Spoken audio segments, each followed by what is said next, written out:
Boa noite a todo mundo. Obrigado pela presença. Espero que vocês já tenham jantado.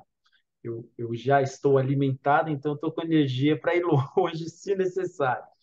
Mas, fora de brincadeira, lógico, a gente é um tema muito vasto, né? A questão do ateísmo. Então, antes de mais nada, já convido os demais colegas que não forem do ateísmo apologética que estão presentes a participarem do nosso grupo, né? Se imagino que todo mundo tem interesse aqui na temática.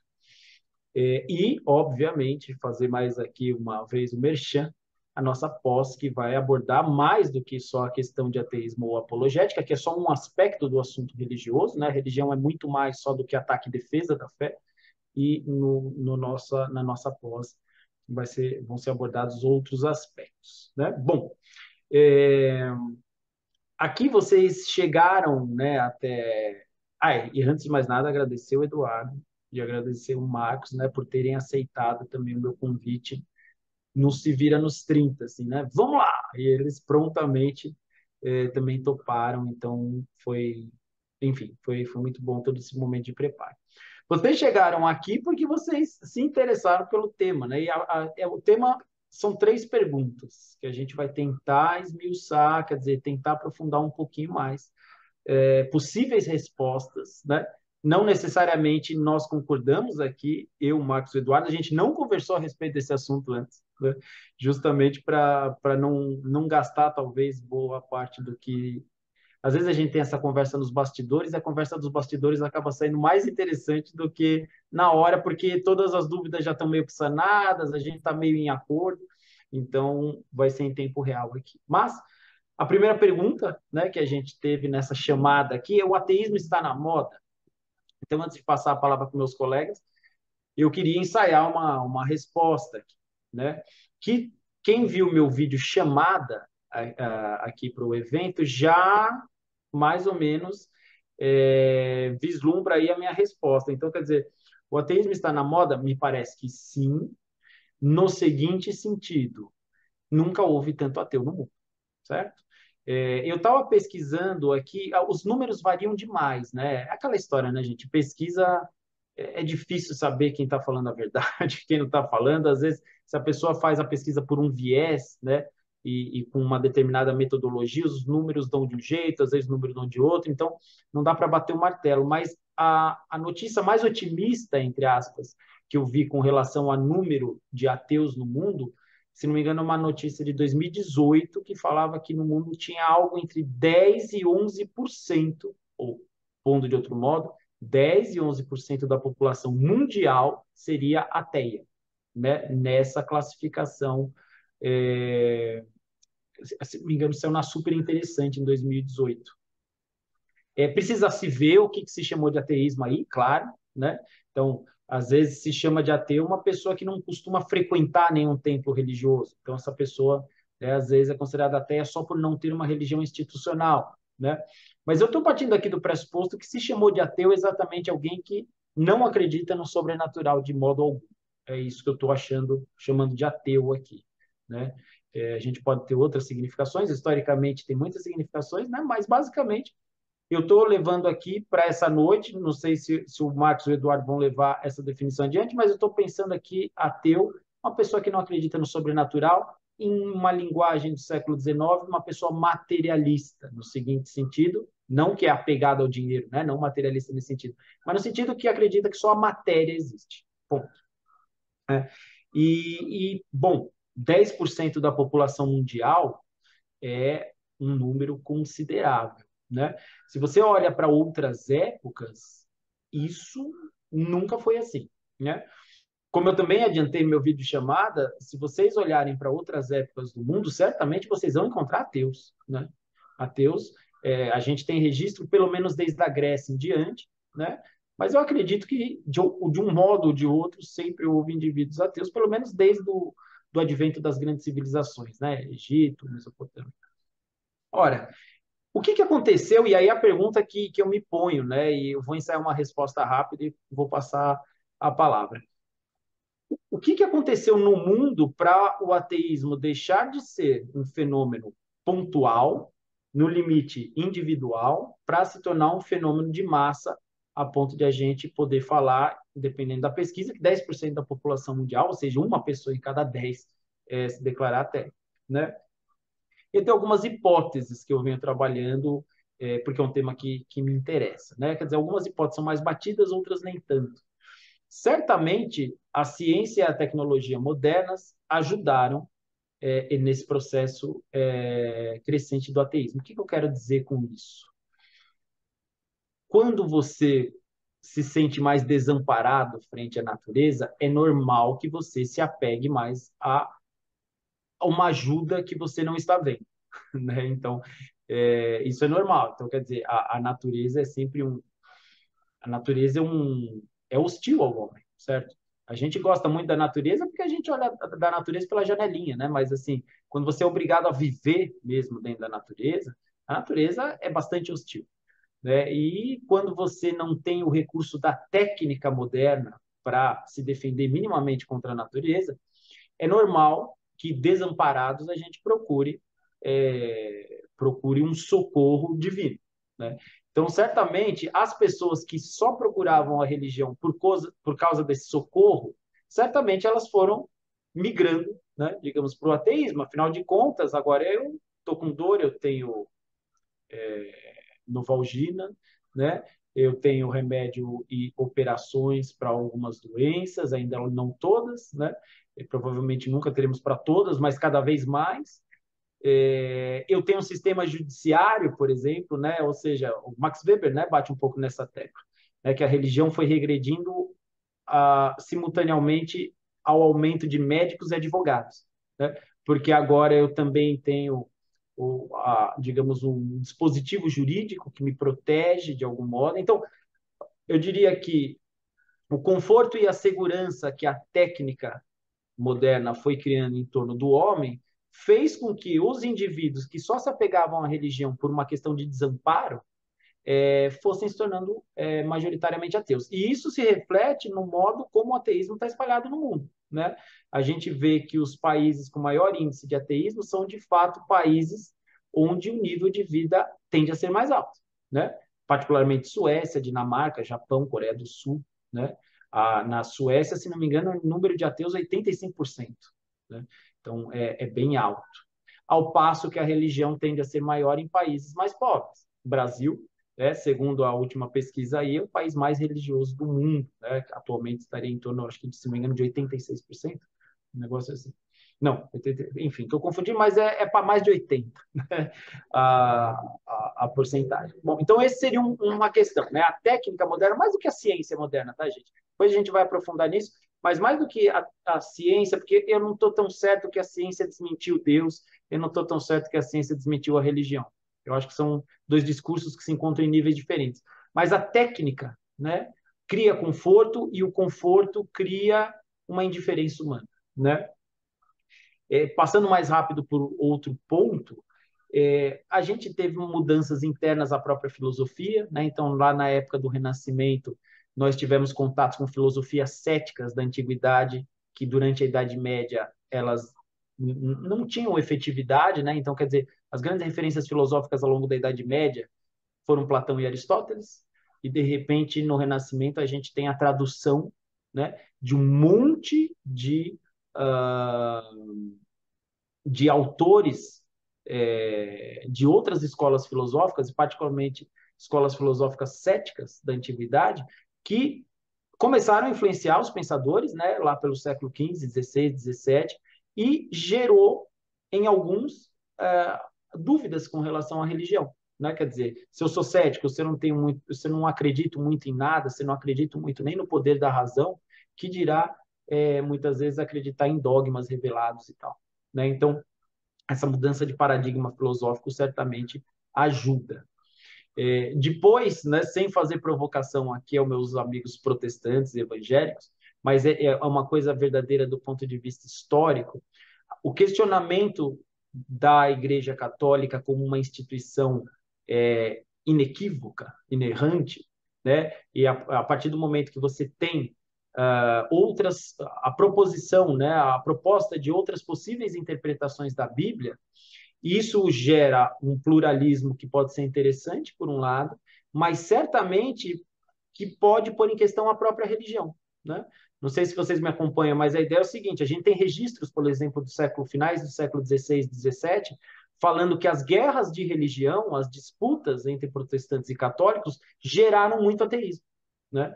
Então, se a reforma protestante, de algum modo, né, se propõe ser um reavivamento da fé, né, do cristianismo primitivo, por outro lado, o questionamento que ela faz da Igreja Católica e as consequentes brigas, tanto teóricas quanto práticas mesmo, guerras que daí derivam, gera uma onda de ateísmo também. Afinal de contas, quem está olhando de fora fala, pô, esses cristãos não sabem, né, o que eles estão falando, né? Os caras não entram de acordo nem entre si, o que eu vou me meter nesse angu aí?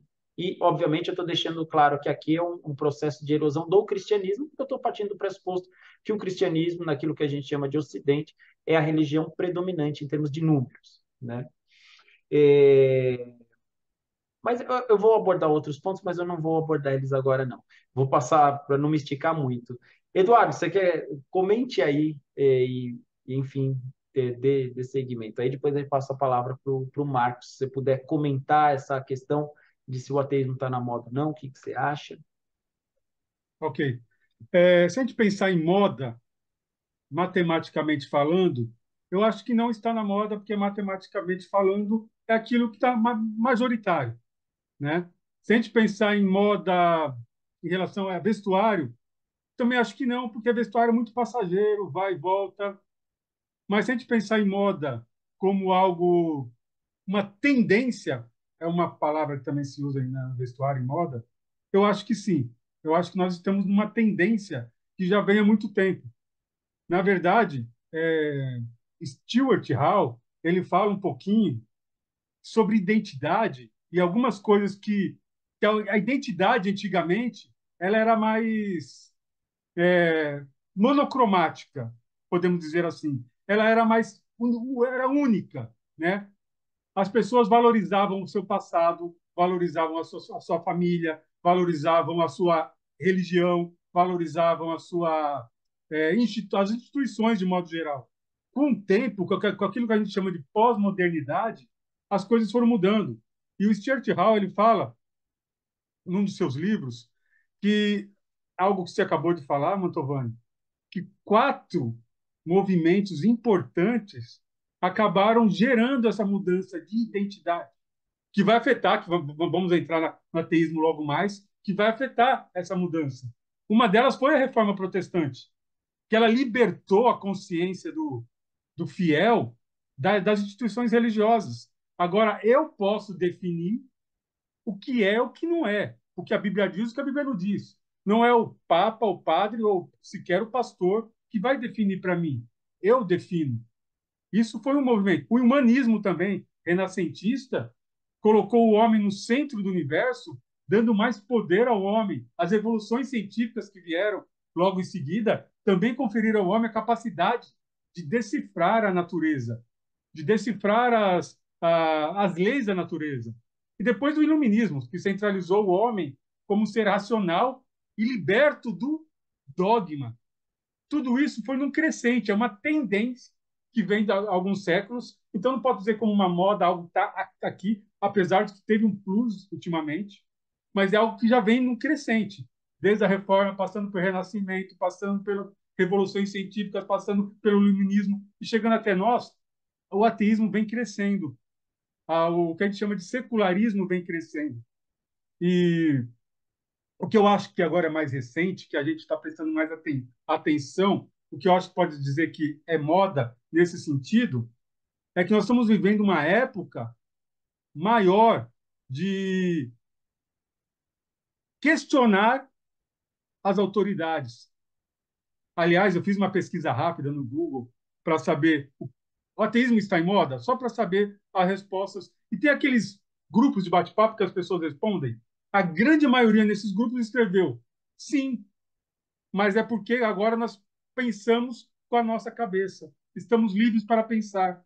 Então é por aí. Antigamente, as pessoas elas estavam muito ligadas aos seus pais, o que seus pais pensavam, o que a sua igreja pensava, ou às vezes a religião era uma religião nacional, né? Agora as pessoas, pela internet ou por muitas outras coisas, essa tendência que as pessoas, como elas mesmas disseram nos chats, elas pensam por si só. Então, elas começam a questionar. E algo que é muito mais recente, não sei se tem a ver com as eleições de 2016 nos Estados Unidos ou 2018 no Brasil, mas começou-se a questionar de maneira mais acirrada a direita cristã norte-americana e aqui. Com isso, as pessoas começaram a migrar da direita para a esquerda cristã. Começou a surgir um cristianismo progressista maior, mais forte. E aqueles que e alguns começaram a questionar mais que isso, começaram a questionar o cristianismo. Então, agora eu não quero mais ser cristão, porque essa é uma igreja, é uma religião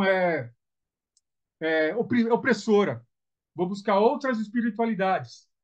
E alguns foram além. Eu não quero espiritualidade nenhuma, porque isso realmente é fruto de primitivismo, é fruto de falta de conhecimento. Então, acho que esse crescente, as pessoas começaram, estamos vivendo nesse momento, ou as pessoas saem da direita e vão para a esquerda cristã, ou elas deixam o cristianismo, ou elas deixam até qualquer tipo de fé. Então, isso acho que é uma realidade que vem acontecendo, que é uma tendência que começou séculos atrás, mas que fruto de talvez de muito problema que o cristianismo ou alguns líderes cristãos realmente provocaram, trouxe uma rejeição contra a própria denominação, contra o próprio cristianismo. Então, podemos dizer que Deus paga pelo erro dos seus fiéis. Frase de efeito no final, Eduardo. Mas é verdade, é verdade. Isso é um ponto, né? Quer dizer, eu acho que até você tocou de raspão aí no último elemento que eu ia listar, assim, como o ateísmo da moda. A ideia de que muitas vezes a religião é incômoda no fato de que ela tem muitas regras, né? É, e que, pelo menos, né, as grandes tradições elas têm muitas regras, a espiritualidade é um pouco mais diferente, né? Quer dizer, um pouco mais livre nesse ponto. Mas as tradições religiosas, elas têm mais regras, né? E a gente vive numa época, pelo menos desde os anos 60, né, com várias revoluções comportamentais que a gente teve a partir dos anos 60, que tornam o mundo de fato muito avesso, né, a qualquer tu deves, né? E, e o mundo hoje está muito mais num registro do eu quero, né? Não no tu deves. Mas vamos passar a palavra para o Marcos. Obrigado pela participação, por enquanto, Eduardo. Boa noite. Espero que todos estejam me ouvindo bem. Ótimo. Eu gostaria de começar pensando em definições, embora aqui a gente vai correr o risco de delimitar demais essa expressão ateísmo, mas, de forma geral, o ateísmo é a ausência de crença na existência de divindade em deuses, né? E eu achei muito interessante a definição do Abab-Gnano, quando ele fala que é a negação da causalidade de Deus, que Deus não é a causa do universo. Se nós pensarmos nas definições de Platão, nós vamos entender que, basicamente, para ele só existe um tipo de ateísmo, que, na realidade, é o ateísmo que eu acho que nós estamos mais interessados aqui, que é o ateísmo materialista, né? Ele vai chamar isso da negação da própria divindade. A segunda forma de ateísmo para o Platão é a crença de que a divindade existe, mas que não cuida das coisas humanas. E para nós seria o deísmo hoje, né?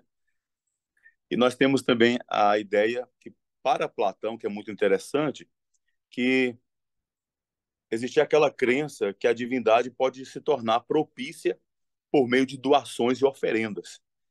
Então, esse culto a essa espécie de divindade, para o Platão, seria ateísmo. É uma prática muito comum hoje no evangelicalismo moderno e em algumas religiões, que para o Platão seria ateísmo. E é interessante, eu sou da área da teologia também, e eu acho interessante o Salmo 14, inclusive um texto que nós discutimos no grupo, que diz o seguinte: diz o insensato no seu coração que não há Deus. A ideia hebraica ali é a seguinte, que não existe Deus, não há possibilidade de existência de Deus. Mas percebam vocês que o insensato, ele não proclama a não existência do sagrado, a não existência de Deus. Mas ele diz no coração, ou seja, ele não é um ateu teórico, né? Mas o tipo de ateísmo prático que é revelado no coração. E nós sabemos que na Bíblia, o coração na Bíblia é o centro existencial, psicológico, espiritual do homem, né? Então, quando eu li esse texto, eu fiquei pensando na quantidade de pessoas que são ateias, mas que não declaram abertamente, que não são militantes, mas diz no coração, não existe Deus, não há Deus. Agora, com relação à pergunta, e a nossa primeira pergunta aqui, o ateísmo está na moda? É curioso como as mentalidades vão mudando conforme o tempo, e as expressões, elas vão, eu diria, se desnutrindo do seu significado, né? Por exemplo, há uma pesquisadora chamada Karen Armstrong, é uma pesquisadora sobre religião, que ela vai dizer que nos séculos 16 e 17, praticamente, a palavra ateu era quase que sinônimo de palavrão. Era ofensa, era xingamento alguém ser chamado de ateu ou de ateia aí nesses séculos, né, que eu mencionei, o século 16 e 17. Só que hoje mudou. Houve uma mudança, quer dizer, a Karen Armstrong, ela está falando aí de um período praticamente no início da modernidade, mas hoje a coisa mudou, porque parece que em alguns círculos ateu é sinônimo de aceitação social. E principalmente, e aí eu vou me dirigir a minha fala, a questão da internet, principalmente alguns círculos na internet, que parece que são grupos assim revolucionários, né, reacionários, que defendem o ateísmo. Mas assim, eu acho que, para mim, principalmente, né, a pergunta, o ateísmo está na moda, é precedida por outra pergunta. De que tipo de ateísmo nós estamos falando? Porque a impressão que alguns pesquisadores, inclusive ateu e eu, e alguns do nosso grupo, têm, é de que o ateísmo que vemos, né, em alguns algoritmos aí da internet, que retroalimenta essas narrativas ideológicas de grupos, né, e do nós contra eles, não é o ateísmo responsável, mais filosófico e disposto, então, ao diálogo com os teístas. A gente fazendo uma pesquisa breve, passando pela internet, que nós percebemos que o ateísmo das redes sociais é um tipo de ateísmo muito militante, beligerante, e que mais parece, às vezes, né, uma própria seita fanática, uma seita religiosa. Nem sempre tem se mostrado pronto ao diálogo. E quando o diálogo acontece, parece que é um diálogo de surdos. Então parece assim um debate de apaixonados, né? E eu gostaria de chamar esse grupo mais midiático, mais da mídia, de ateus inconsistentes, em detrimento daquilo que eu vou chamar de ateus consistentes. E nós sabemos que há tipos de ateísmo, e variações aí sobre essa questão da crença em Deus. O que nos chama a atenção também é que existem subclassificações de ateísmo. A gente poderia aqui falar, por exemplo, do ateísmo fraco e implícito, né? Que aquela pessoa que ela tem um distanciamento da crença em Deus sem necessariamente afirmar categoricamente que não existe um Deus e não existe uma deidade. E aí nós poderíamos falar também dos ateus que são classificados como explícito e materialista, que na realidade são esses ateus mais filosóficos que dizem categoricamente que Deus não existe. E há outros grupos, né? Um grupo que tem crescido muito também é o tal do ateísmo espiritualista, que é mais caracterizado, né, pelo ceticismo do que necessariamente pela negação de Deus. Então, alguns chegam a afirmar que crê em experiências sobrenaturais, mas não crê em Deus. E aí, se a gente for pensar nas religiões ateístas, como budismo, hinduísmo, taoísmo, nós vamos perceber que há nelas alguns ateus chamados espiritualistas, né? E aí, certamente, os ateus do grupo, do núcleo mais duro, mais consistente, discordam, né, desse tipo de ateísmo. Então, assim, apesar do ateísmo consistente no mundo contemporâneo, o que me parece que o ateísmo que está em moda, na realidade, é o neoateísmo. É esse tipo de ateísmo que surge na contemporaneidade, né? E quando a gente vai analisar as literaturas que vemos aí de alguns ateus, o que nós percebemos que é um fenômeno multifacetado e plural, né? Que tem uma crescente, e essa crescente é típico das experiências religiosas em ascensão. Então, se a gente olhar para o ateísmo brasileiro, esse movimento aqui no Brasil, a gente vai perceber que também, apesar dos atenuantes, né, há uma espécie de neo-ateísmo aqui que não é monolítico, único, e eu percebo que é um fenômeno assim multifacetado e plural, como eu já falei. Então, o que me parece é uma desconfiança que o ateísmo que está na moda é um ateísmo panfletário e multifacetado, que não representa na realidade aquele ateísmo que eu mencionei, que é o ateísmo consistente, o ateísmo mais filosófico, o ateísmo mais disposto ao diálogo, né? Por outro lado, considerando as pesquisas, como eu acabei de mencionar, esse universo aí fragmentado do ateísmo, mais de 2,5% da população mundial considera-se ateia, conforme as pesquisas que foram mencionadas já de antemão, e 11,9% afirma não possuir religião. E se nós pensarmos nesses números e pensarmos como o ateísmo é fragmentado, sem uma estrutura monolítica, nós vamos perceber que o ateísmo ele tem um desafio muito grande pela frente diante das religiões. Brincando com vocês, até mesmo aqueles que dizem assim, eu sou ateu, graças a Deus. Né? Então, que tipo de ateísmo nós estamos falando? Então, assim, fazendo as contas, sei que aí os números não refletem nem sempre a realidade, né? Mas, por exemplo, pensar em 2,5% de ateus em um grupo fragmentado, em um grupo de ateísmo panfletário, um grupo de ateísmo de internet, o neo-ateísmo, que inclusive recebe uma crítica muito forte do grupo de ateísmo mais forte, mais consistente, e pensando nos desafios que o ateísmo tem diante do fenômeno religioso no mundo. Por exemplo, nós temos hoje aproximadamente 2,2 bilhões de cristãos.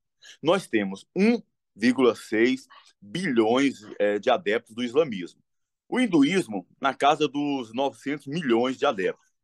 Milhões, né? Estávamos falando já de bilhões no cristianismo, de bilhões no islamismo. Religiões tradicionais chinesas, 400 milhões de adeptos. Ou seja, se nós juntarmos as 8 maiores religiões do mundo, professor Ricardo, nós teremos, segundo a minha previsão aqui profética, 5 bilhões de pessoas religiosas no mundo. Agora, vamos pegar o caso das religiões menores e dos casos de religiosidade, nós podemos chegar na casa dos 6 bilhões de pessoas ou mais. Então, assim, eu penso que esse ateísmo que está na moda não é necessariamente o ateísmo do núcleo duro, o ateísmo forte, o ateísmo materialista, e que tem aí pela frente um grande desafio diante das religiões que também estão crescendo, como acontece aqui no Brasil, nós percebemos o fenômeno do neopentecostalismo também. Maravilha, Marcos, muito bom esses números aí.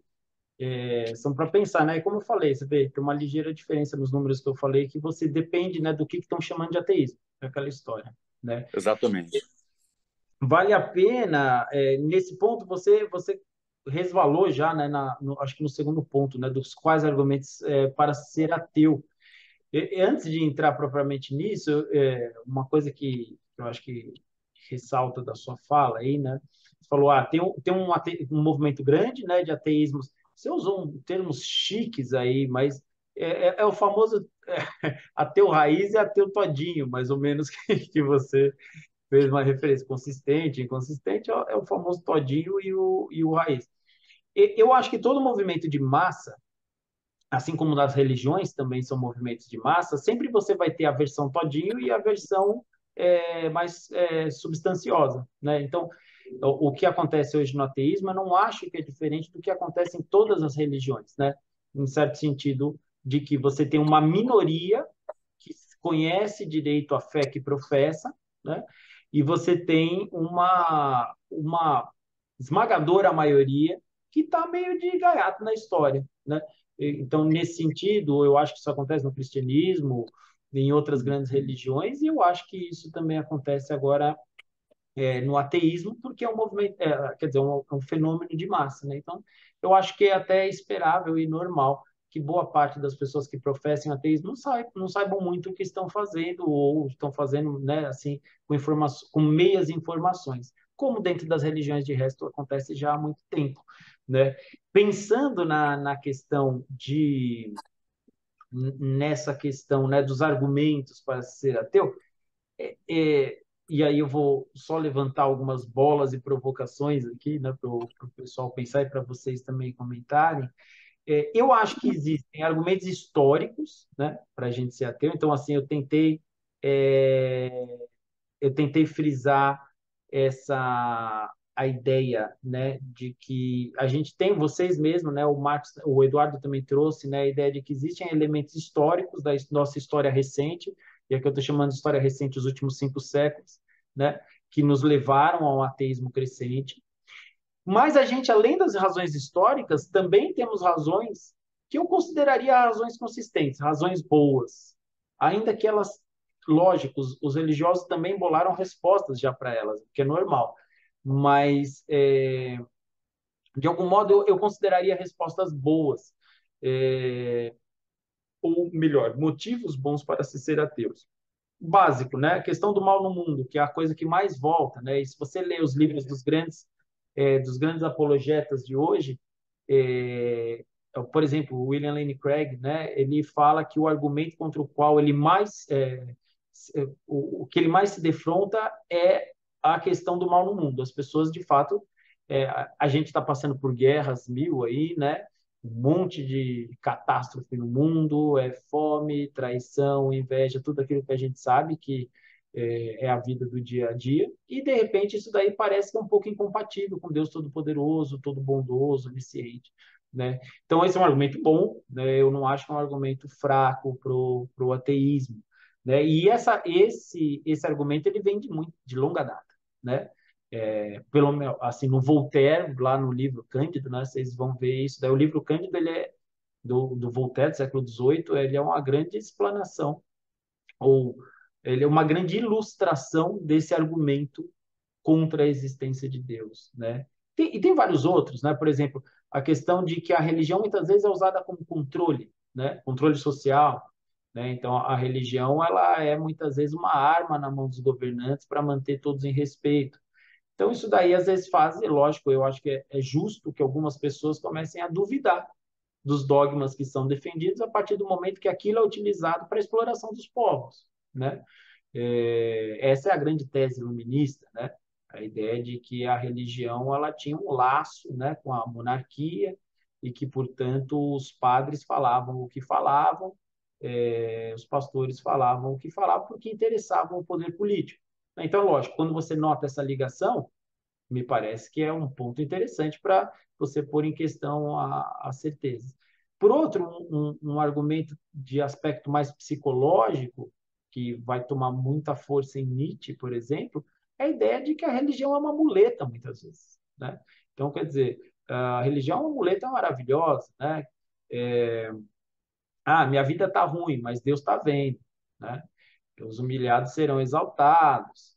É, eu estou passando por uma doença que parece totalmente sem sentido, mas ela de repente ganha um sentido, um ente querido meu morre, aí eu falo, não, tudo bem, um dia vamos nos encontrar, né? Então, é lógico, ela tem elementos de conforto muito, muito grandes, né? E quando você nota que é muito conveniente tudo isso, você pode começar a pôr em questão, né? Fala, poxa vida, né? É muito conveniente para o governo que a religião seja verdade, é muito conveniente para mim psicologicamente, né? Por outro lado, quando eu olho para o mundo, parece que nada corrobora a existência desse ser todo bondoso, né? Então, mais uma vez, né? Eu acho que, como eu já adiantei, apesar do ateísmo estar na moda, eu não acho que ele é uma moda, né? Ou não é apenas uma moda, ele é muito mais do que uma modinha. Eu diria que é uma das opções humanas legítimas para se adotar frente ao mundo, né? Não acho que o ateísmo seja desprovido de razão. Ainda aqui, e aí eu vou fazer só umas provocaçõezinhas muito rápidas, eu vou passar a bola para o Eduardo outra vez. Eu acho que tem, do mesmo jeito que tem motivos ruins para você aderir a uma religião, por exemplo, porque eu estou procurando uma muleta, eu estou procurando conforto, então eu vou lá e busco uma religião, né? Sei lá, eu estou querendo, eu perdi um ente querido, então eu estou querendo receber uma psicografia, né? Então agora, de repente, eu acredito em Deus porque eu estou querendo uma mensagem do além, para, no fundo, só confortar o meu coração, não é que eu acredito de fato tudo nisso. Então, eu acho que isso daí é um motivo espúrio, né, para a gente aderir a uma tradição religiosa. Mas eu acho que existem também motivos feinhos, né, para a gente aderir ao ateísmo, né? Tem coisa feia para os dois lados, como eu quis dizer, né? Então, por exemplo, aqui eu até listei alguns motivos para se tornar ateu que talvez não fossem tão bonitos assim, né? Como, por exemplo, a questão da oração não correspondida, né? Frisada pelo Pierre Charon, filósofo que eu trabalhei aqui também, junto ao Lobão no meu pós-doc. Né? O Pierre Charon fala, olha, muita gente se torna ateia porque reza, reza, reza, a coisa não acontece. Aí a pessoa, não, cansei, né? Então, não quero mais saber desse Deus que não faz eu ganhar na loto. Né? Então, esse me parece um motivo um pouco esdrúxulo para você se tornar ateu, né? Outra coisa é a suspicácia, né? Eu diria o quê? A suspicácia é essa coisa de a gente duvidar de tudo. A gente vive uma época onde parece que ser inteligente é duvidar de tudo, né? Quer dizer, como se a dúvida ah, fosse índice de inteligência, né? Mas veja, não é, né? Recentemente a gente teve uma galera aí duvidando que a Terra era redonda, e eu não acho que exatamente era índice de inteligência isso, né? Então, duvidar, né, das coisas por duvidar, pôr tudo em dúvida. Nossa, eu sou muito inteligente, eu não acredito em nada. Né? Não, né? Tem coisas que você é meio burro, na verdade, se você não acreditar. Né? Então, eu acho que esse pode ser um motivo fraco para a gente ir para o ateísmo. Né?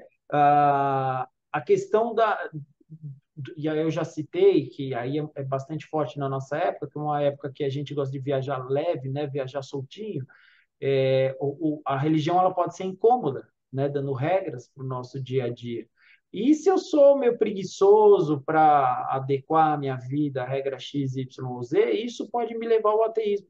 Mas veja, não necessariamente porque eu desacreditei de Deus, mas porque eu sou muito preguiçoso para deixar de fazer tais coisas, né? Abandonar tais e tais hábitos. Então, me parece que às vezes a fraqueza, no sentido da mudança de vida, aquela religião lá, ela exige muito de mim, né? Então, quer saber? Eu vou me esforçar para parar de acreditar em Deus. Né? Pierre Charon, que é o autor que eu estou fazendo referência aqui, ele fala que o ser humano é feito de tal modo que se você fizer uma forcinha para desacreditar, com o tempo você desacreditou mesmo. Né? Ao mesmo modo que se você fizer uma forcinha para acreditar, você vai entrando, você vai começando a acreditar, a famosa bestialização lá que Pascal falava. Né? Mas, enfim, a minha tese geral, e eu peço que o Eduardo e o Marcos sejam mais sucintos agora para a gente poder, até depois dar a palavra para o pessoal, o que vocês acham, e eu começo com o Eduardo, aliás, começo com o Marcos agora, que foi o segundo a falar. Vocês acham que há razão do lado do ateísmo? Quer dizer, parece para vocês uma posição razoável de mundo? ou não, já porque é moda, então de fato entra numa espécie de racionalidade? Sejam sinceros.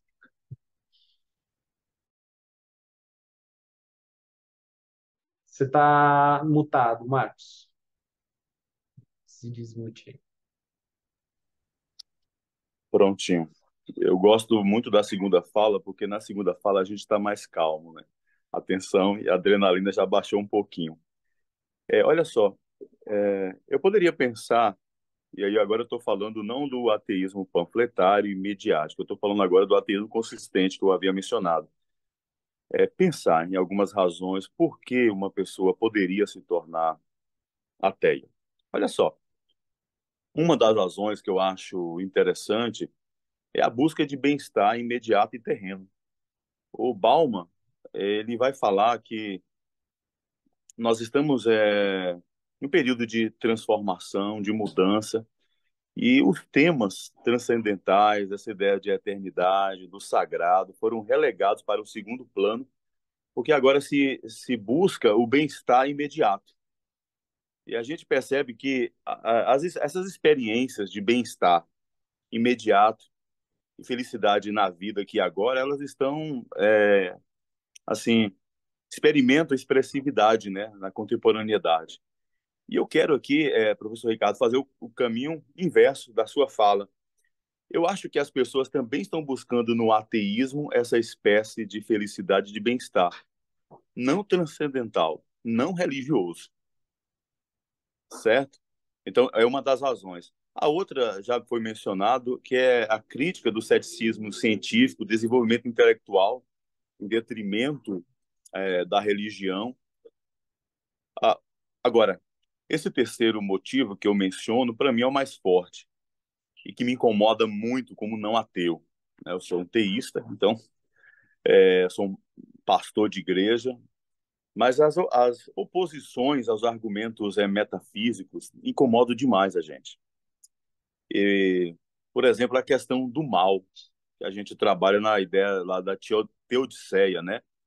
E é uma palavra que vem de teos e de que significa justiça. Então, a ideia de justiça no mundo. Então, quando a gente olha para o mundo, eu, depois de uma certa idade, já passei dos 40 anos, e parece que depois dos 40 anos você fica meio bobo, no bom sentido do termo, fica muito sensível, coração muito mole. E às vezes você fica numa sensibilidade com a vida e você não suporta ver um cachorrinho sofrendo. Eu fico andando na rua, me dá vontade de adotar todos os cachorros que eu vejo na rua. E aí agora vamos levar isso para outros campos ainda mais sérios. Por exemplo, a fome no mundo, a miséria no mundo.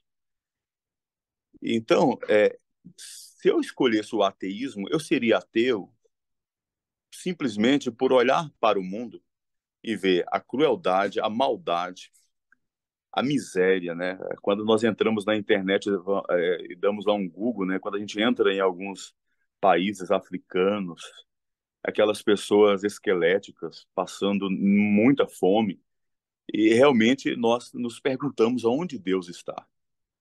Eu acho que quando o Bento XVI foi em Auschwitz, aí ele fez uma oração e perguntou onde Deus está, né? Cadê Deus? E aquela questão do paradoxo de Epícoro, né? Que, resumindo, se Deus é onisciente e onipotente, pode tirar o mal do mundo e não faz, então ele não é onibenevolente, ele não é esse Deus amoroso. Quer dizer, eu, como teólogo, eu vou repousar na soberania de Deus e a teologia vai se esconder atrás do mistério. Mas falar que isso convence, isso não me convence muito. Isso é uma angústia terrível da minha existência, né? É uma conversa que eu tenho sempre com Deus e uma conversa que eu tenho com a minha esposa e que eu acho que o ateu, nesse sentido, se há uma razão justificável, mais racional, mais concreta, eu acho que seria essa. No meu caso, é uma experiência minha, certo? Essa questão do mal no mundo. Parece que a teologia ela não dá conta de responder, e nem a filosofia, né? Quantos debates nós temos esse paradoxo do Epicuro, embora Epicuro não era ateu necessariamente, foi acusado, mas nós sabemos que ele não era. Mas isso incomoda bastante. Aí, rapidamente, professor Ricardo, eu concluo aqui, a questão também, há uma relação entre ateísmo e pobreza, né? Em 2015 foi feita uma pesquisa por uma agência dos Estados Unidos, a Gallup, que revelou a correlação entre ateísmo e o PIB per capita, né? Ou seja, entre o ateísmo e a condição financeira das pessoas. Por exemplo, indivíduos com a renda média alta, entre esses indivíduos, menos de 50% se dizem religiosos. Então, o que parece é que quanto mais a pessoa prospera, mais ela se afasta de Deus, se afasta do sagrado. E interessante que é exatamente o que os textos bíblicos dizem, né? As orações, os salmos, a sapiência hebraica, ela é composta, e há um adágio popular que diz que os melhores hinos foram compostos na tribulação, na aflição, porque a tendência do ser humano é se afastar de Deus quando tudo parece bem. Então, isso tá na Bíblia também, e é o senso comum, é o que parece a realidade, e esses números refletem essas pesquisas, né? Eu vi também uma pesquisa da Peace Center, que vai falar dos países mais pobres na África, Oriente Médio, Sul da Ásia e América Latina. Esses países, por exemplo, eles são bastante religiosos, como é o caso do Brasil. Então, há uma relação, é um terreno aí pantanoso, difícil, né? Mas há uma relação entre miséria, pobreza e crença em Deus. E por último, e aqui eu entro um pouquinho na minha seara, que eu acho que uma coisa que tem levado as pessoas ao ateísmo é a decepção com a religião, né? Eu acredito que o fortalecimento do ateísmo, principalmente aqui no Brasil, são de pessoas muito decepcionadas, né, com o campo religioso consagrado. Se a gente pegar aqui, fizermos aqui um recorte no Brasil, nós temos um fenômeno novo chamado o desigrejados, né? E os desigrejados são pessoas que estão saindo pelos fundos das igrejas, extremamente decepcionadas com Deus. Porque imagina, a gente tem uma espécie de discurso do grotesco na religião, né, que são coisas assim, irreal, sem significado, diante da verdade, e não são inteligíveis, né, ambígua, em alguns casos até monstruosas. E aí você percebe que os televangelistas, eles sempre vão ter uma mensagem que o crente deve crer no impossível, deve transformar a realidade visível e palpável através da fé. Então, são pregadores de boa vida, a vida isenta de problemas, né? Aí a gente tem também o fenômeno da teologia da prosperidade, que é a ideia do evangelho da saúde, palavra da fé, ou chamado também de movimento da fé. E aí vamos atribuir que determinadas doenças, crises, problemas financeiros, eles são espirituais. Eles não fazem parte do cotidiano. Aí são causados, inclusive, por agentes externos, os demônios, né? E aí quando a pessoa dá conta de que ela foi ludibriada, então acontece uma decepção, mas não acontece a decepção apenas com a denominação e com aquele pastor, bispo, apóstolo, patriarca, seja lá quem for. Acontece uma decepção com o próprio Deus. Eu já fui procurado por pessoas que disseram para mim, Deus me enganou, né? Porque ela acreditava naquele discurso. Então, eu acho que a decepção religiosa também é motivo para o fortalecimento, para realçar a questão também do ateísmo, né? Maravilha, Marcos. Não, com certeza. Você falava, uma coisa, nunca vi um gráfico que cruzasse essas duas informações, mas você falando, eu tive insight para pesquisar. Quer dizer, quanto que o ateísmo aumentou depois da Revolução Industrial, né? Revolução Industrial põe a humanidade numa riqueza sem precedentes, né? A população mundial começa a crescer de maneira absurda por causa do excedente de produção, né? Você sabe que a população mundial desde o início das grandes civilizações, ela se manteve mais ou menos numa faixa bem baixinha, né?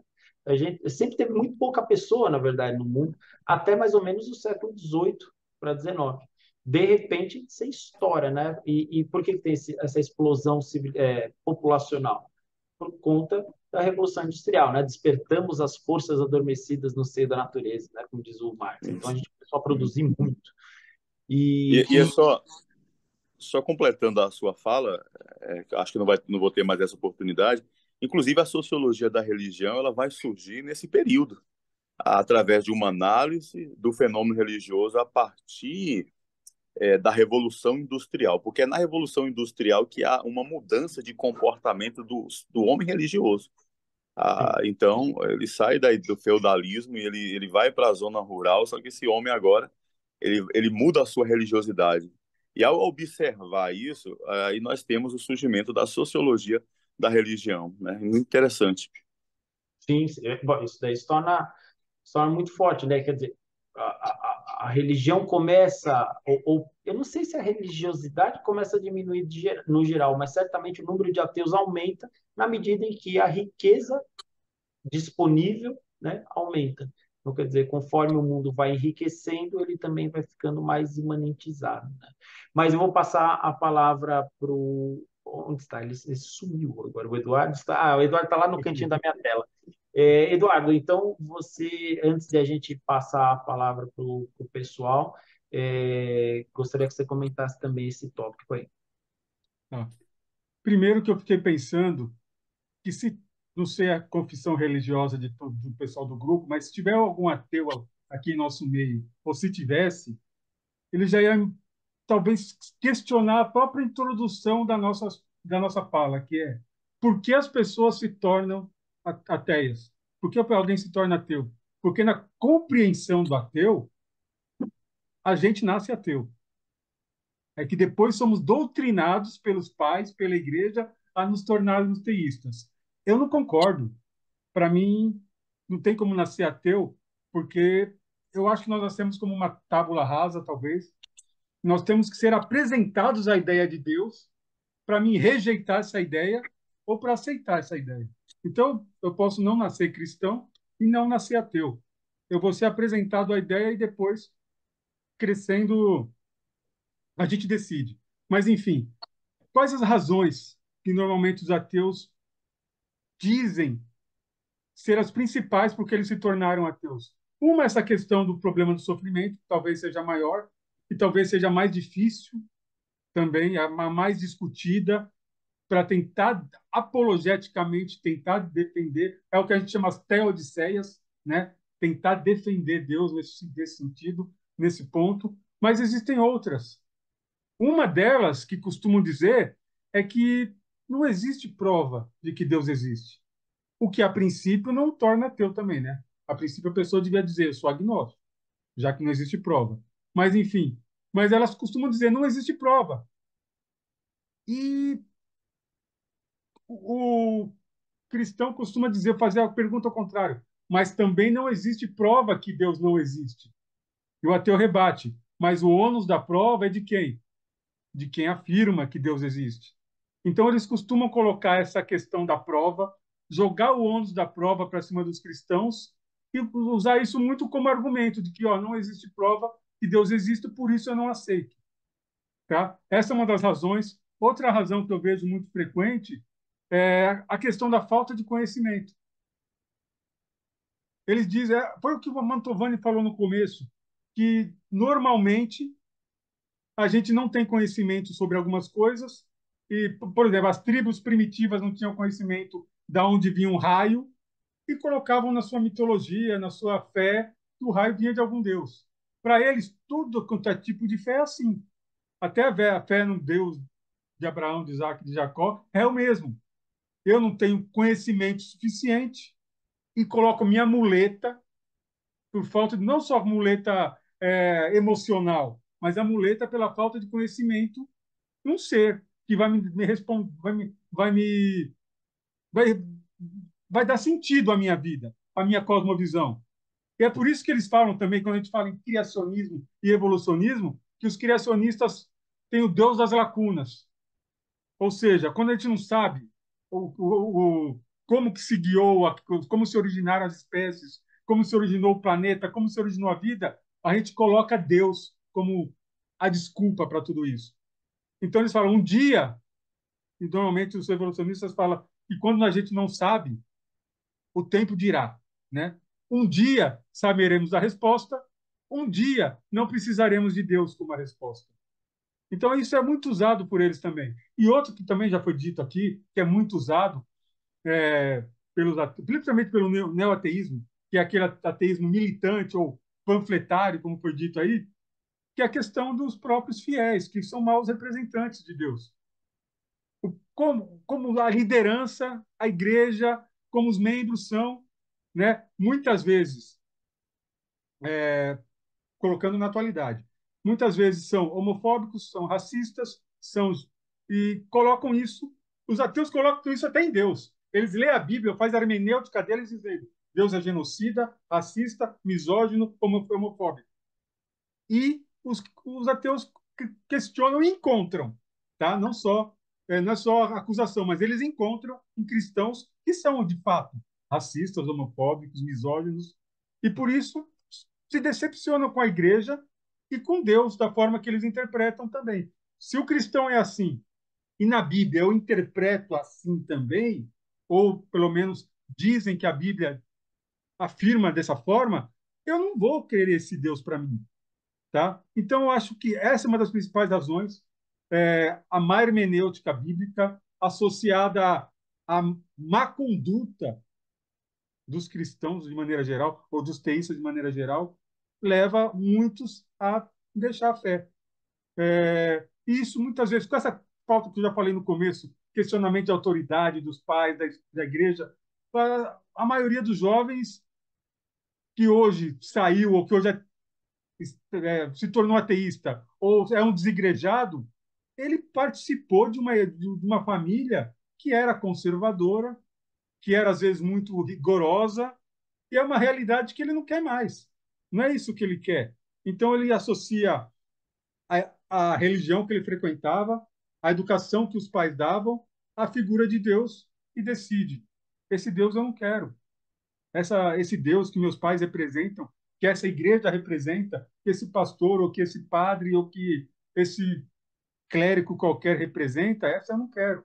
Eu quero um outro tipo de religiosidade, uma religiosidade sem amarras, sem estar atrelada a nenhuma igreja, sem estar, só que eu quero adorar a Deus da forma que eu acho que Deus é, da forma que eu gostaria que Deus fosse.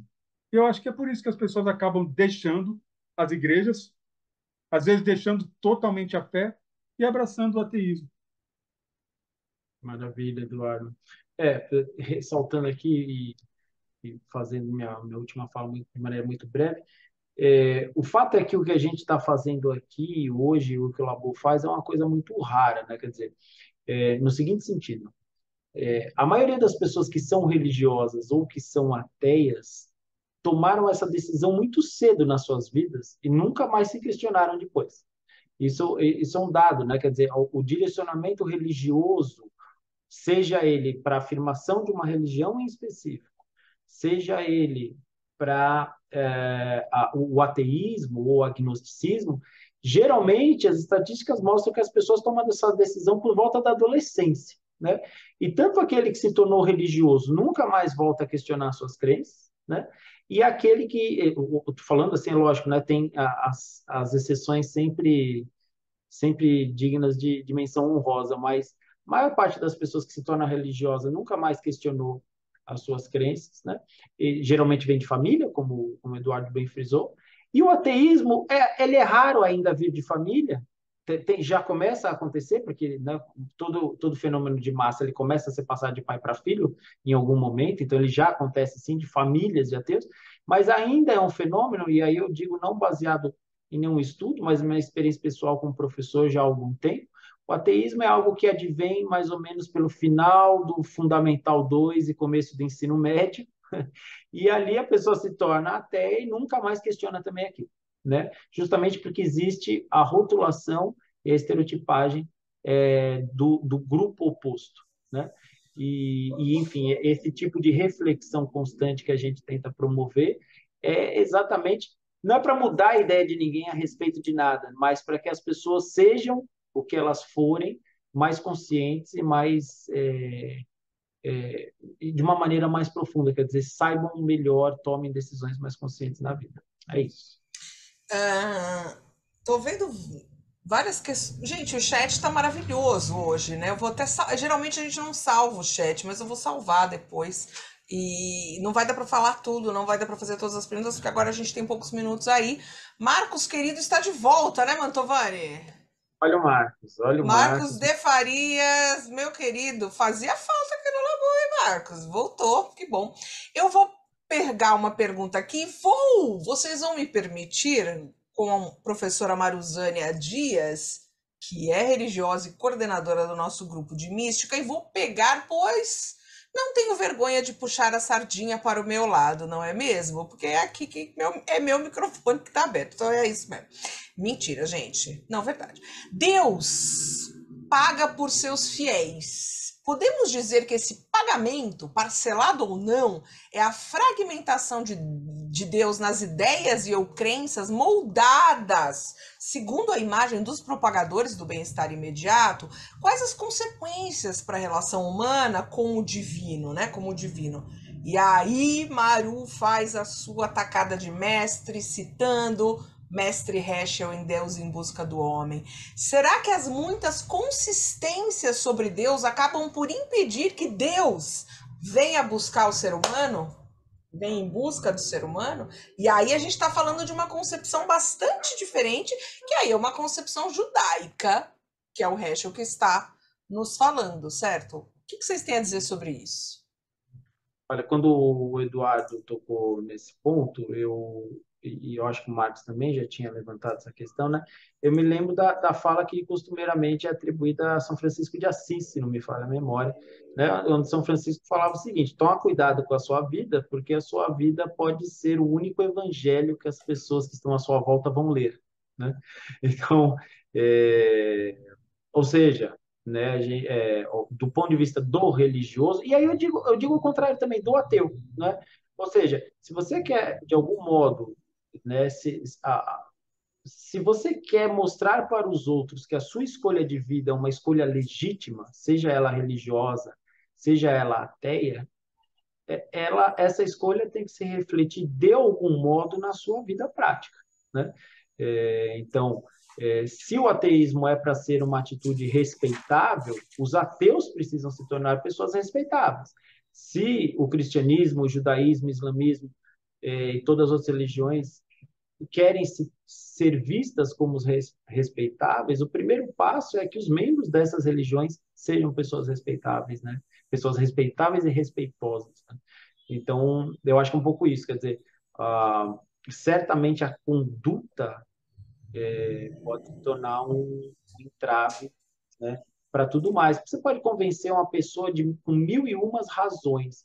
Se no seu dia a dia você desmente aquilo, né, de algum modo vai restar um curto-circuito que talvez afaste as pessoas, talvez evite que Deus venha buscar os humanos, como você tinha comentado. Mas Eduardo, você quer comentar? Marcos, vocês querem comentar? Mas bate bola rapidão, hein? Okay. Se não, continua aqui. Tem muita coisa, gente. Então vamos, André. Vamos lá. E aí, ampliando ainda mais, saindo das religiões monoteístas, a Annelise, coordenadora do grupo de antissemitismo e racismo, fala assim: se os monoteístas de qualquer vertente se deparassem com os inúmeros interditos, regras, obrigações e sacrifícios envolvidos em religiões de matriz africana, certamente a chance de se tornarem ateus seria imensa. O que vocês acham? Eu vou falar e você é correndo. Mas eu acho sim que a boa parte das pessoas no Brasil que se dizem pertencentes a alguma religião de matriz afro-brasileira ou africana vão aos terreiros, vão aos templos como quem vai a um shopping ou ao médico, querendo. Sim, tem isso. Vem naquela religião apenas o lado da magia, né? Ou seja, eu vou lá, eu vou perguntar pro, pro guia o que despacho que eu preciso fazer para conseguir a coisa X, Y, Z. Ou seja, vem no terreiro uma técnica para alcançar determinada coisa. Mas, de fato, eu não acredito, e aí eu não acho que eles estão numa situação diferente da maioria das religiões.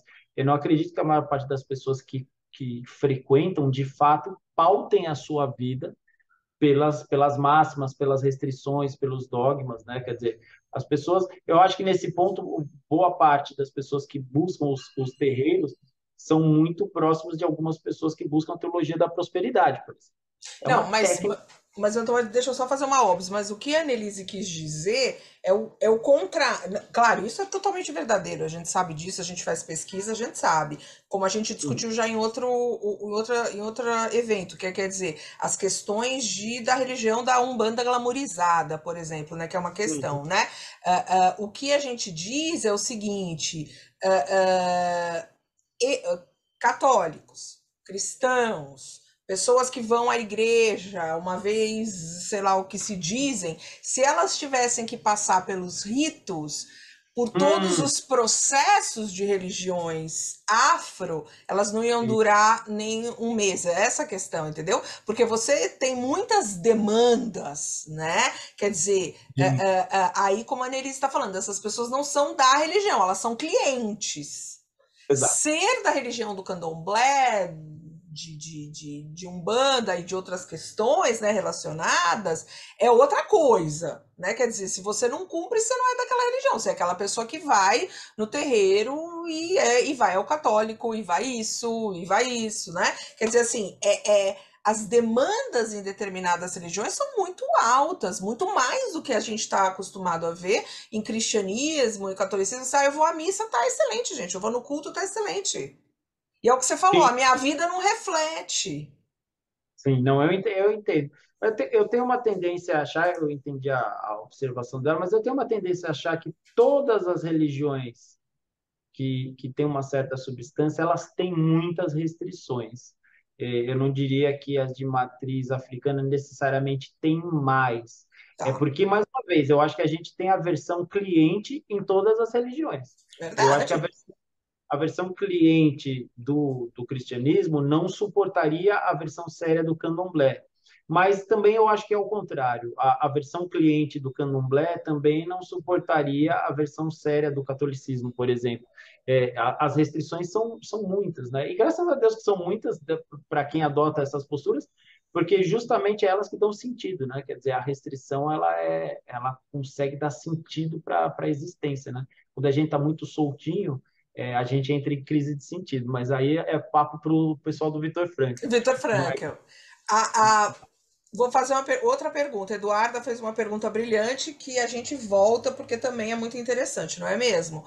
Vocês consideram o movimento recente de alguns coaches em se apropriarem e muitas vezes distorcerem conhecimentos científicos ou filosóficos, no caso do estoicismo, por exemplo, como mais uma tentativa de destronar Deus? E eu paro aqui essa pergunta porque já é a suficiente. A Eduarda maravilhosa fez um artigo já que eu acho muito interessante, inclusive. Mas o que vocês acham? Vou passar para o Eduardo e para o Marcos essa pergunta, eu Vamos só lá. vou dizer um negócio. Se eu escutar mais uma vez falar de estoicismo na internet, ou de coach quântico, eu não aguento mais Você vai essas pegar coisas. esse violão que está aí atrás de você, Exato. E pá! Não, pelo amor de Deus, não aguento mais. É impressionante que redescobriram o estoicismo, né? redescobriram como autoajuda, né, Mantovani? Autoajuda, quer dizer, agora tem a figura do estoico que se dá bem na vida financeiramente, né? Quer dizer, o estoico era um cara que estava lá estourando a perna dele e ele estava passivo, em silêncio, né? Quer dizer, a famosa história lá como chama, eu acho que é Epiteto, estava lá passivo, né? Agora, hoje não, né? O estoico é uma pessoa dinâmica, né? Mas e também, né, essa apropriação de conceitos como quântico, energia, não gosto de ouvir falar também. Energia é um conceito Energia. que cabe tudo e nada, né? Quer dizer, energia para mim é um negócio que consegue me dar choque. Se não me dá choque, não é energia, mas enfim. O pessoal usa à vontade. Mas eu não sei o que o Eduardo e o Marcos têm a falar a respeito desse fenômeno aí, se é mais, então, uma tentativa do destronamento do Deus das religiões tradicionais. O que você acha, Marcos e Com todo Eduardo? respeito aos coaches, se tivermos coaches aqui ou não. Ou não. Eu não sei se é uma tentativa de destronamento, porque, na realidade, vários desses coachings, não sei, talvez o que Eduardo estava em mente, não, mas vários deles usam textos bíblicos para até para Assim. sustentar um grupo ou para arrebanhar um grupo também que são coaches famosos, que cobram caro, que fazem Cuidado que não grandes pode falar que está eventos, sendo gravado e a gente não pode ser processado, hein, Eduardo? não sei pelo nome, Ok. mas enfim, mas usam textos bíblicos. Uhum. Então, na verdade, na raiz, o cristianismo, né, ele fala exatamente o contrário, que o ser humano tem que se esvaziar de si mesmo e buscar toda a alta ou ajuda do alto. E esses coachings, mesmo os coaches espirituais, eles falam para nós buscarmos a autoajuda, buscarmos dentro de nós um potencial que nós temos. Então, a partir desse ponto, eu acho que é algo distante do cristianismo, que ele busca, eu tenho esse poder intrínseco em mim, eu consigo buscar, quando o cristianismo raiz diz que você não tem, tá? Você é degenerado, você não tem condição nenhuma, toda a sua condição, toda a sua sabedoria tem que vir de Deus, enfim. Nesse sentido, eu entendo que sim, é uma forma de tirar Deus e colocar você, o seu potencial, na frente. É E o um Sim. pouquinho Marcos? do que o Mário Mantovani já disse sobre as grandes revoluções. Agora eu tenho dinheiro, agora eu tenho isso, agora eu tenho conhecimento. Eu já consigo viver sozinho.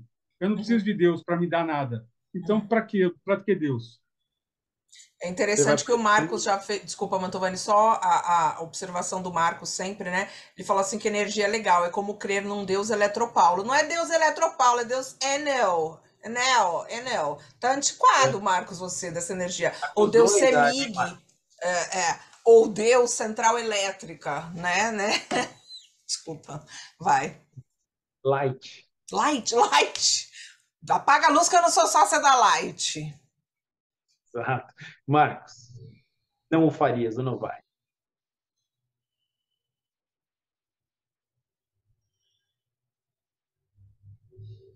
Eu acho Marcos, que não está conseguindo se destravar. Peraí. Hum, por que ele acho não que tá. Peraí, calma, Marcos. Você caiu e entrou de novo? Foi isso que aconteceu? Então, só um instantinho. caiu da graça. Caiu e aí deu um pepino aqui, né? Pronto, Marcos. É, eu vou responder a pergunta anterior e esta, tá bom? A que foi feita agora. Um minutinho, Marcos, você tem. Com relação à questão do culto afro, eu acho que é a mesma lógica de mercado que nós vemos hoje no evangelicalismo moderno. É o pastor, uma espécie de vendedor, e aí o cliente vai lá, compra o seu bem e vai embora, né? Então, para deixar claro que para mim é o mesmo sentimento. Aí, com relação a essa questão de coach, para mim, não é uma concorrência com Deus e nem tentativa de destronar Deus. Pelo contrário, eles precisam de Deus. É uma tentativa de ressignificação do cristianismo. E aí, o que parece é uma espécie assim de marxismo iluminista, né? Que trabalha com questões momentâneas e superficiais. Pergunta. Pergunta-se onde estavam os coaches e os teólogos da prosperidade na pandemia, quando nós lidamos com a morte, com o desespero, com o tormento. Praticamente tiraram férias, porque não tinham condições de atender às demandas existenciais mais profundas da humanidade, né? Então, eu acho que a minha opinião é uma tentativa de ressignificação do cristianismo, mas sabemos que não é o cristianismo. Maravilha. Posso falar um negocinho, André, para Claro. comentar rapidamente? eu acho que uma diferença que a gente pode traçar entre as religiões como substanciosas, né? Assim, de versões mais aguadas ou de coach, e coach nesse sentido pejorativo que a gente está usando a palavra aqui, né? Não quero generalizar. Me parece o seguinte: toda religião tem de fundo uma espécie de tragicidade. Quer dizer, toda religião lida muito de perto com a questão do ser humano ser um ser limitado, que está submetido a forças muito maiores que o sobrepassam e que, portanto, ele precisa de favores de algo que o transcende absolutamente, né? Quer dizer, ou seja, a pequenez humana está presente em todas as religiões sérias, porque todas elas partem de insights sérios a respeito das realidades, né? Quer a gente acredite que elas são reveladas ou não, todas elas refletem uma sabedoria muito profunda do ser humano com relação à tragicidade, à contingência da vida, né? E todas as teorias não sérias enaltecem demais o ser humano, né? Levando a gente a uma altura que a gente sabe, quando a gente põe a cabeça no travesseiro ou quando a gente está com uma dor de dente, a gente sabe que a gente não é nada disso, né? A gente é falível, a gente não tem força para mudar o mundo sozinho, a gente não tem nem força, às vezes, para limpar o nosso quarto, como diz o Pondé. Então, assim, sempre que falarem para você que você é demais, duvide, né? E eu tenho certeza que nunca nenhuma religião séria vai chegar para você e vai falar você é demais. Talvez você seja demais para Deus, mas você, considerado em si mesmo, é um ser bastante pequeno. E neste nível de otimismo, sendo nós sermos muito pequenos, a gente precisa encerrar o nosso bate-papo de hoje. Eu agradeço muito vocês por estarem aqui. Venham fazer a pós-graduação conosco. Estamos com a turma aberta, vai começar em final de fevereiro. Vamos continuar essas discussões e muito mais do que isso, né? E eu agradeço muito ao Mantovani querido, ao Eduardo, ao Marcos, a todo mundo que esteve aqui, a maravilha desse chat. O Geraldo tá falando, entrei ateu nessa live, estou saindo ateu plus. Excelente, Geraldo, excelente. Geraldo me provoca todo dia com mensagens ateias, ele está tentando me converter. Geraldo tá tentando converter aquele grupo, né, de ateu praticante, seita, né? O Geraldo talvez estava... Geraldo, muito, muito obrigada pela tua participação. A gente aqui é bem humorado sempre, não é? Eu agradeço todo mundo. Desculpem por não conseguir fazer as perguntas de todos, mas não dá, né, gente? Não dá, por isso que a gente vai fazer vários eventos, inclusive daqui 10 dias, 12 dias, o Labo vai fazer 5 anos. Vejam só vocês que Marco, né, já está, não é mais um bebê, está virando uma criancinha, como pudemos ver nas discussões de hoje. Então, muito obrigada a todos. Mantovani, Eduardo, Marcos, muito obrigada. Boa noite, gente. Até a próxima. Beijos. Tchau, tchau.